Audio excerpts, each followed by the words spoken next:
TV UENG e Universidade do Estado de Minas Gerais apresentam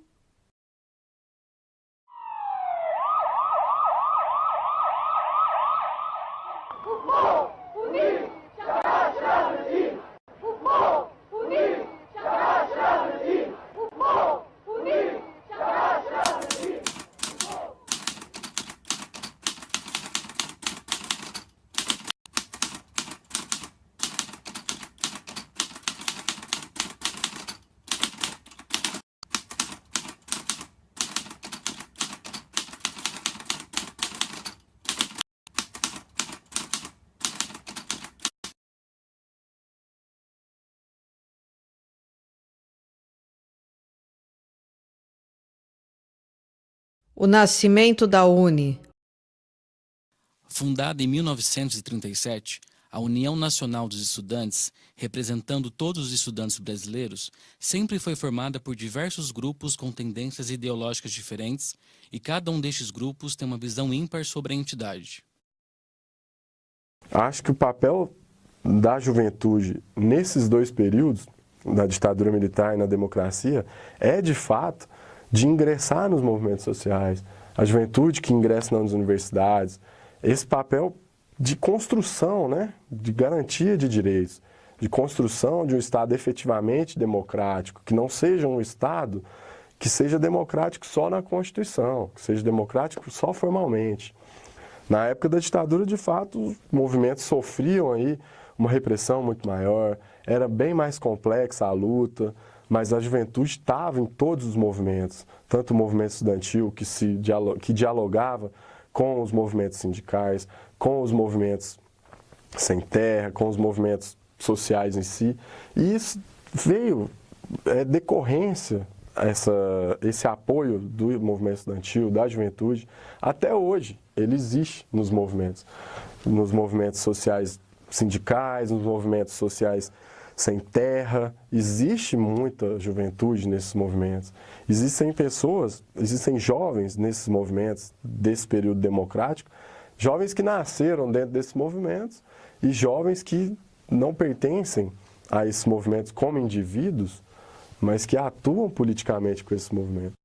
A UNE e os acontecimentos históricos. A União Nacional dos Estudantes, desde o seu surgimento, sempre esteve presente nos acontecimentos históricos e políticos mais importantes do Brasil. Então, acho que o papel da juventude nos dois períodos, no autoritário e no democrático, foi, de fato, de dialogar com os movimentos. É ainda, de fato, de dialogar com os movimentos e tentar unificar a luta dos movimentos estudantis com os movimentos sociais, em geral, os movimentos sem terra, sindicais, porque acho que a luta é uma só. A luta é pela efetivação de direitos, tanto na ditadura militar, quanto nesse período democrático.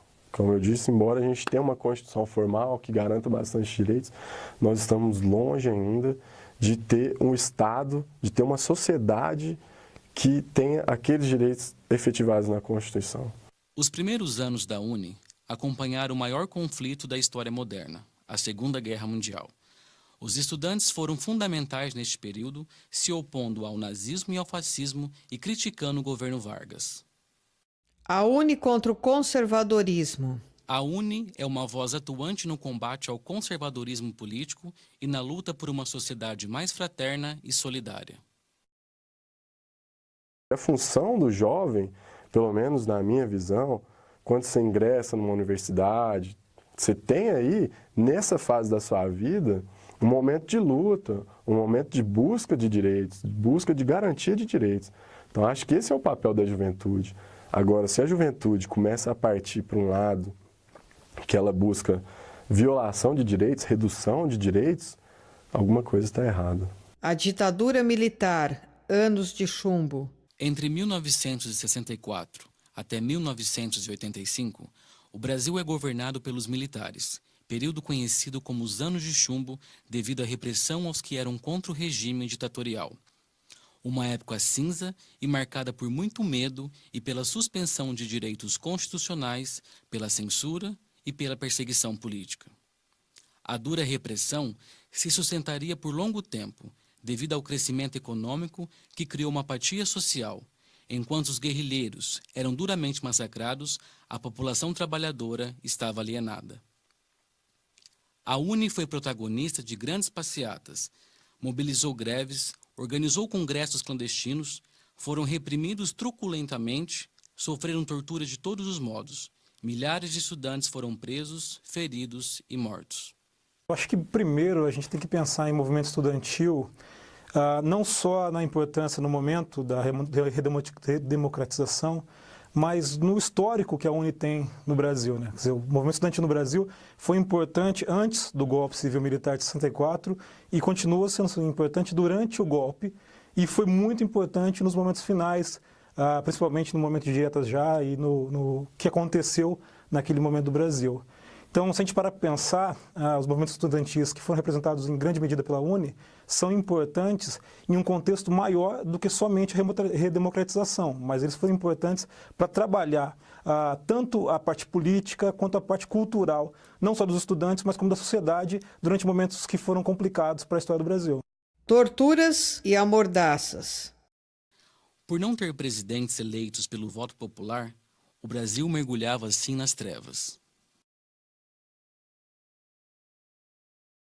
O papel da UNE na derrubada da ditadura militar foi crucial e a gente até percebe porque alguns líderes foram mortos, outros foram torturados, perseguidos, exilados.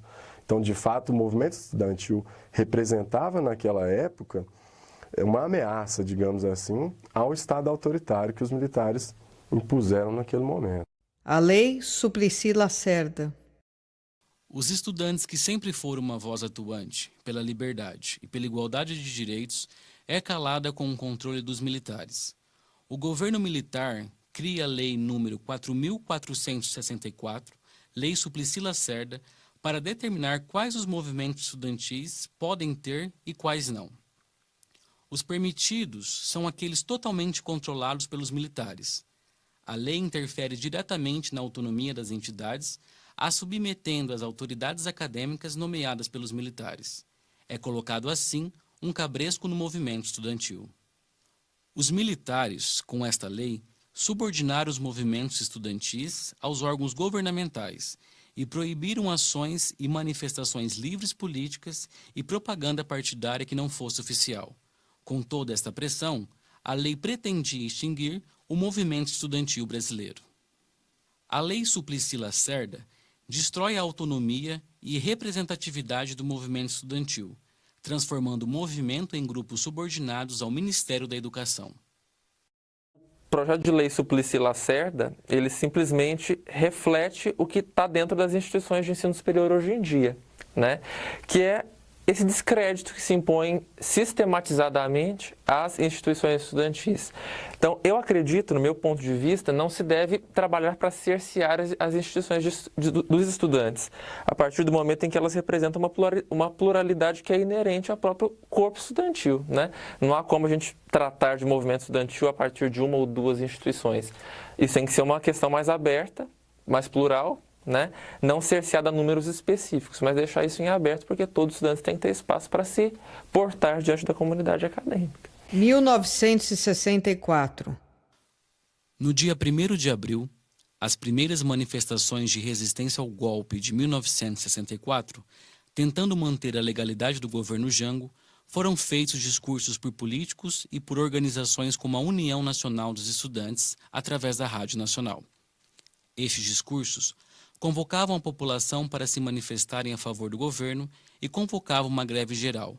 O resultado foram políticos caçados e as entidades colocadas na ilegalidade.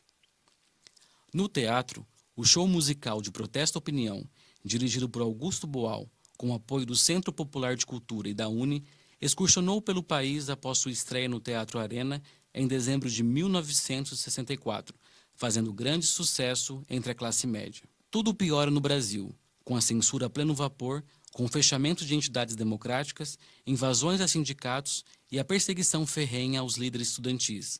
A maioria foram presos, alguns mortos e outros exilados.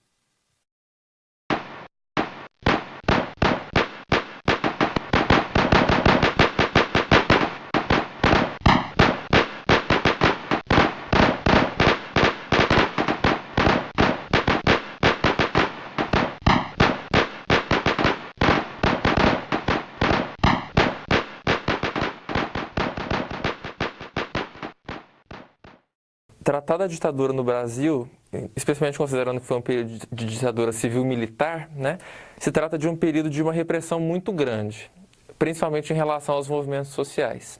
Tratar de movimentos sociais em questão de ditadura é tratar de uma repressão praticamente absoluta, né? Então, a ditadura que se inicia em 1964, muito mais do que simplesmente trazer os militares para as ruas e tirar a democracia do âmbito do poder público nacional, significa, mais do que tudo, uma perseguição sistematizada aos movimentos sociais, e nisso aí se incluem todos os movimentos estudantis, né? Seja a UNE, seja a UEE, seja a UBS, por exemplo. Então, o papel que essas instituições acabam por cumprir na redemocratização do país é ir para a rua mesmo.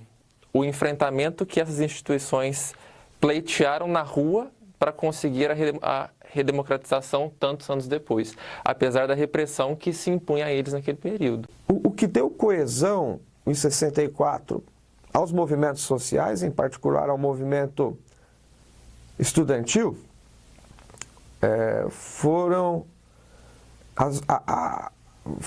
vários elementos. A urgência da luta pela abertura, né? A urgência da luta contra um regime que não era visto como legítimo, né? E que é algo que está muito além da opinião que se confina ao pensamento que havia no movimento estudantil, mas também a possibilidade de alternativas para o capitalismo. O movimento estudantil, tanto no período da ditadura militar como hoje, ele é muito difícil de ser visto numa unidade. Nem nessa época que havia questões urgentes, pautas no momento que eram de interesse geral, talvez de todos os estudantes que se reuniram com o propósito, né, de se articular, ou de produzir um movimento com unidade, né, ele caminhou para dissidências, para o desmantelamento desse movimento estudantil que mal tinha começado, e os estudantes logo migraram para outros grupos que estavam se formando na época, né? Alguns falam em partidos, embora na época oficialmente não houvessem nenhum desses partidos, né? Todos eram clandestinos, mas siglas que se vinculavam a diferentes movimentos na época de 64 foram ganhando adeptos de pessoas que foram saindo do movimento estudantil na medida em que ele não alcançava uma unidade, né? Essa é uma característica não só do movimento estudantil, essa é uma característica da esquerda, historicamente, né? Há desavenças intelectuais, de projetos, de visões críticas e políticas, né? E havia, sobretudo, também no movimento estudantil em 64 e há hoje, né? Isso é algo, por exemplo, que parece um destino inalterável, né? No meio da luta social, né? Quando a gente analisa historicamente, então, o período da ditadura militar, a gente precisa, então, entender que o movimento estudantil também esteve ligado a dois momentos muito marcantes, né? Que foi o Congresso de Biúna e o sequestro do embaixador. A americanização do ensino. O governo militar aproxima-se dos Estados Unidos e faz acordos na área de educação, controlando desde os livros didáticos, interferindo no conteúdo geral das aulas e tirando toda a autonomia e liberdade das escolas, universidades e educadores. Os conteúdos de educação também eram subordinados ao modo operante americano. A ajuda externa para a educação tinha por objetivo reorientar o sistema educacional brasileiro ao modelo norte-americano, mas os estudantes não aceitavam a intervenção dos Estados Unidos no ensino. O acordo MEC-USAID previa que as universidades brasileiras tivessem padrões norte-americanos.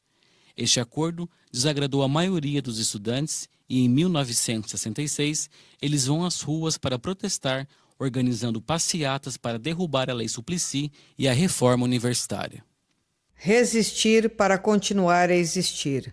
Entre 1966 e 1968, os estudantes foram a força que representava uma insatisfação geral da classe média com a política recessiva do governo Castelo Branco, realizando enormes protestos.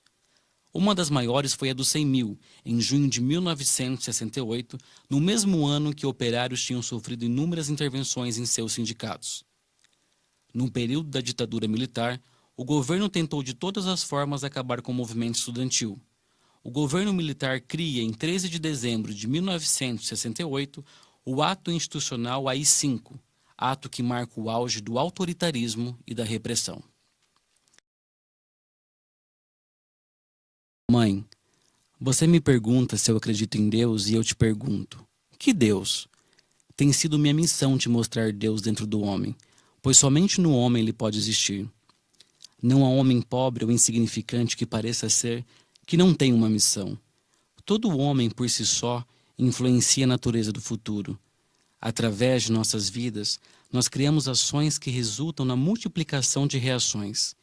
Esse poder que todos nós possuímos, esse poder de mudar o curso da história, é o poder de Deus. Confrontado com essa responsabilidade divina, eu me curvo diante do Deus dentro de mim. Stuart Edgar Angel Jones, 1946-1971. Esse jovem da ditadura, ele era um jovem que tinha um inimigo. Hoje, os jovens, eles não têm mais um inimigo explícito. Não tem contra quem lutar, não tem contra quem brigar, né? E aí, qual tem sido a única estratégia de luta contra o capital? Pelo menos para alguns autores, o Deleuze principalmente. Ele vai dizer que é a dissidência. O adolescente, hoje, ele é um sujeito que, de certo modo, ele tem desistido das coisas. E isso, sem eles talvez ter consciência disso, é a única forma de resistência ao capital. Porque o capital, ele investe em desejo. Se você não tem desejo, ele não tem o que fazer. O AI-5. O AI-5 estabelece ato grave de infração disciplinar para todos que instigarem paralisações ou participarem delas. O mesmo vale para os que organizassem atos democráticos de qualquer natureza. Também punia quem elaborasse, guardasse ou distribuísse materiais que fossem considerados subversivos pelos militares. Dessa forma, os pés e as mãos dos estudantes estavam atadas. A partir do ato AI-5, decretado em dezembro de 1968, o movimento estudantil enfraquecido foi se reorganizando aos poucos como podia e só voltou a se manifestar em 1977. Neste período de tempo, havia alguns grupos de oposição em igrejas, nas fábricas, nos centros culturais e nos campos universitários. O AI-5 instalou no Brasil um clima de terror e de exclusão da democracia. Em 1965, várias manifestações públicas foram feitas pelo movimento estudantil, mas foi em 1968, após o assassinato do estudante Edson Luiz pela Polícia Militar, no mês de março, que as manifestações em massa ganharam espaço no cenário nacional, principalmente na cidade do Rio de Janeiro. Milhares de jovens também morrem em iniciativas de grupos de luta armada e em guerrilhas. Morreram lutando, acreditando que podiam derrubar os militares assim. Nós tínhamos o extremo da opressão, né, a questão armada, a questão da censura e tudo mais, e o movimento artístico-cultural, que faz com que a gente possa ter uma escolha associada àquilo que eu acredito. Então, nós temos os extremos associados a isso, e o que se busca hoje, pelo menos o que eu vejo, é um ponto de equilíbrio entre as situações de extremos. Eu acho que a gente não pode nem tanto para um lado, nem tanto para o outro, mas principalmente buscar aquilo que pode trazer o bem-estar não só para o povo, para a comunidade no geral, mas também evoluir nesse sentido. Então, o que a gente observa? Os dois movimentos extremos acabaram se enfraquecendo ao longo do tempo, porque os extremos acabam perdendo força ao longo do tempo. Então, acho que concentra uma grande energia no surgimento e depois ele vai se desfazendo ao longo do tempo ou não vai cativando mais o idealismo desses grupos originais. Então, acho que a ideia de manter isso vivo é buscar. E nós sabemos que boa parte desses gritos de protestos, eles nascem pela necessidade de um espaço e de diálogo. Em 1970, organizações e partidos clandestinos passam a ter representantes nas chamadas tendências estudantis. Organizações trotskistas saem na frente e fundam a corrente Liberdade e Luta, conhecida entre os estudantes como Libelu. Em seguida, o PCdoB dá origem à corrente Caminhando e organizações de luta armada, com Ação Popular e o movimento revolucionário 8 de Outubro, conhecido como MR8, e a Ação Libertadora Nacional, ALN, e a Ação Popular Marxista-Leninista deram origem ao movimento Refazendo. O Refazendo ganha as duas primeiras eleições para o DCE na USP em 1976 e 1977. Em maio de 1976, os estudantes criam o DCE livre da USP. Alexandre Vanucci Leme, com 12 mil votos. Em várias universidades brasileiras, os estudantes se articulam igualmente. Protestos de maio. Na véspera do Dia do Trabalho, os órgãos repressores receberam uma denúncia anônima, que levou à prisão de 3 estudantes, que iam panfletar convocando as pessoas para manifestações no dia 1º de maio. Depois da prisão dos 3 estudantes, mais estudantes da USP, da UFSCar e da PUC foram presos. Essas prisões deflagraram os chamados protestos de maio. No dia 3 de maio, 5.000 estudantes, junto com os professores, artistas, sindicalistas e padres, fizeram um ato de protesto na PUC. Em 5 de maio, estudantes organizaram uma passeata, em São Paulo, que seria a mais expressiva daquele período, com mais de 10.000 estudantes. A passeata foi impedida de passar por viaturas da polícia, no viaduto do Chá. Apesar da repressão, os estudantes distribuíram 30.000 panfletos para a população. Hoje, consente quem cala. Basta prisões, basta de violência. Não mais aceitamos mortes como a de Vladimir Herzog, Manuel Fiel Filho e Alexandre Vanucci Leme, porque não mais aceitamos as mordaças. É que hoje exigimos a imediata libertação dos companheiros presos. É por isso que conclamamos todos, neste momento, a aderirem a esta manifestação pública, sob as mesmas e únicas bandeiras: fim às torturas, prisões e perseguições políticas. Anistia ampla e irrestrita a todos presos, banidos e exilados, pelas liberdades democráticas.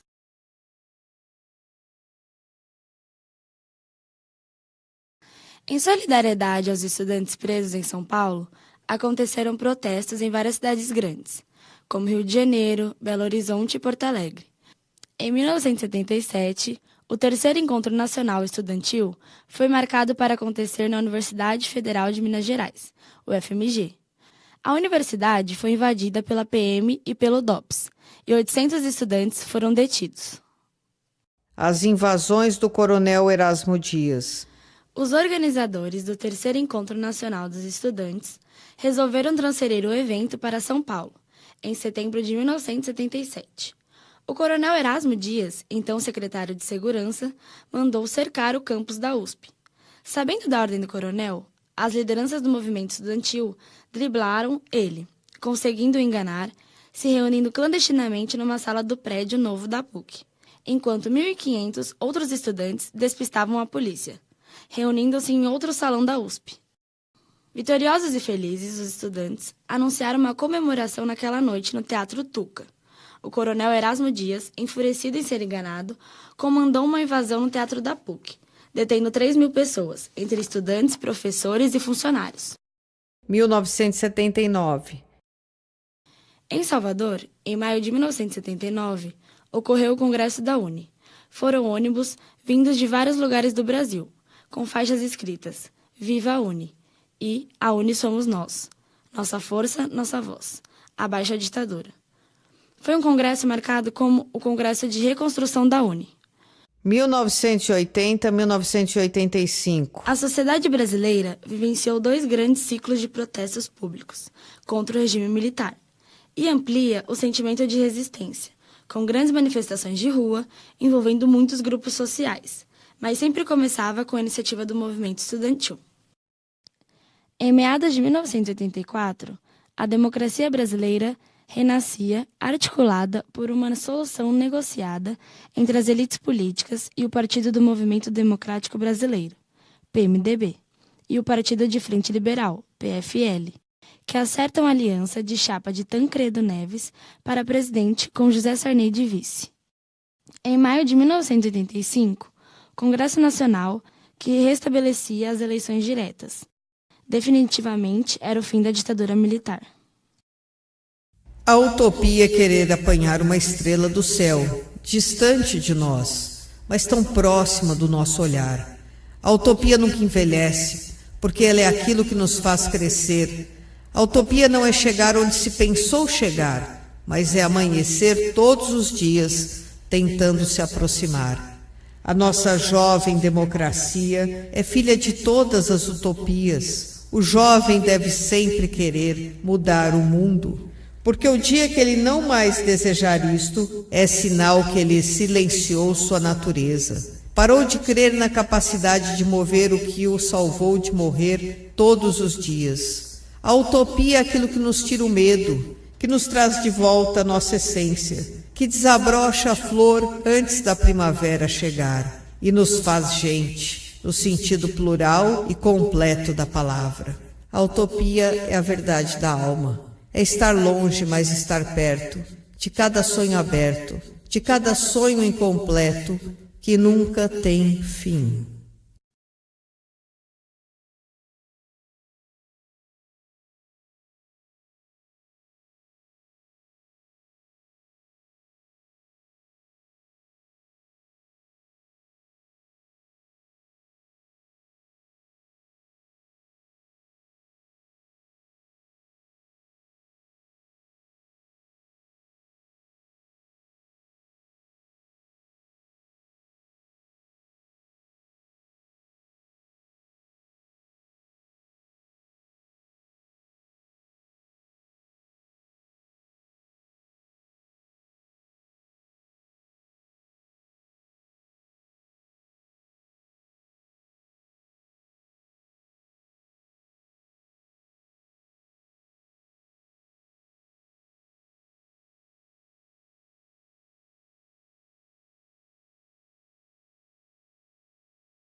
Dos seus olhos sobrepõe a minha nudez, visto a olho nu. Todo homem prematuro é burguês.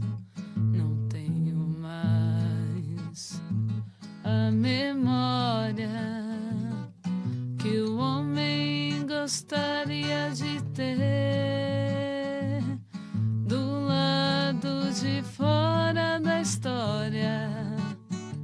Mas o sol do meu lado desmancha o frio do ventre que lhe pariu. Já não sou um filho a mais entre os mil da pátria amada chamada Brasil.